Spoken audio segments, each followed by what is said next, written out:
বন্ধুরা, ঢালিউডে এখন যেন বিস্ফোরণের ঘণ্টা বাজতেছে। শাকিব খানের তাণ্ডব নিয়ে চমকার থেমে নেই। কিন্তু এবার যে খবরটা বেরিয়ে এসেছে তা শুনলে আপনি নিজেই বলবেন এটা কি সত্যি ঘটতেছে নাকি জাস্ট গুজব ছড়িয়েছে। আজকে এক গণমাধ্যমে খবর ছড়িয়ে পড়েছে যে তাণ্ডব সিনেমায় ক্যামিও হিসেবে থাকতে পারেন দুইজন সুপারস্টার, সিয়াম আহমেদ এবং আফরান নিশো। হ্যাঁ, ঠিকই শুনেছেন, একজন নয় দুইজন বড় বড় সুপারস্টার, তাও আবার একসাথে এক সিনেমায়। আগে থেকেই কানাঘুষো চলছিল তাণ্ডব সিনেমায় ক্যামিও রোলে অভিনয় করবেন আফরান নিশো, এবং এরপরে সিয়াম আহমেদের নামটাও লিস্টে চলে আসে।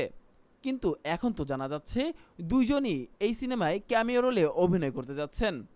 এটা কি শুধুই ক্যামিও নাকি কিছু একটা বড় চমক অপেক্ষা করছে? এই খবর প্রকাশের পরেই সোশ্যাল মিডিয়া যেন কেঁপে উঠেছে। একদিকে দর্শকরা এক্সাইটেড, তিন সুপারস্টার এক সিনেমায় এটা ভেবে, অন্যদিকে শাকিব ভক্তদের একাংশ বেশ ক্ষুব্ধ।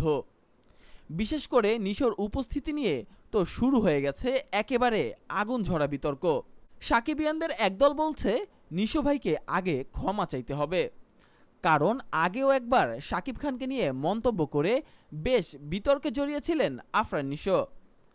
তাদের দাবি সোজাসুজি ক্যামেরার সামনে দাঁড়িয়ে বলতে হবে, আমি আমার আগের বক্তব্যের জন্য আন্তরিকভাবে দুঃখিত।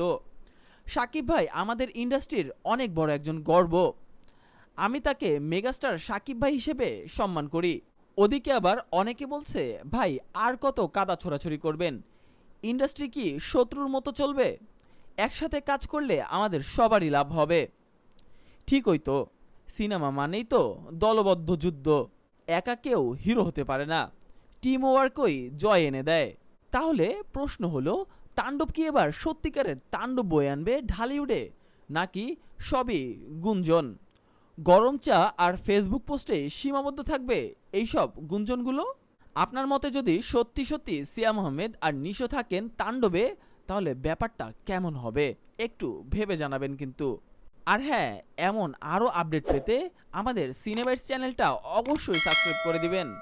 দেখেন ভাই, আপনি আমাদের ভিডিও দেখছেন কিন্তু সাবস্ক্রাইব করছেন না, লাইক দিচ্ছেন না এবং কমেন্টও করছেন না, তাহলে আমরা কার জন্য ভিডিও বানাচ্ছি একবার ভেবে দেখুন তো।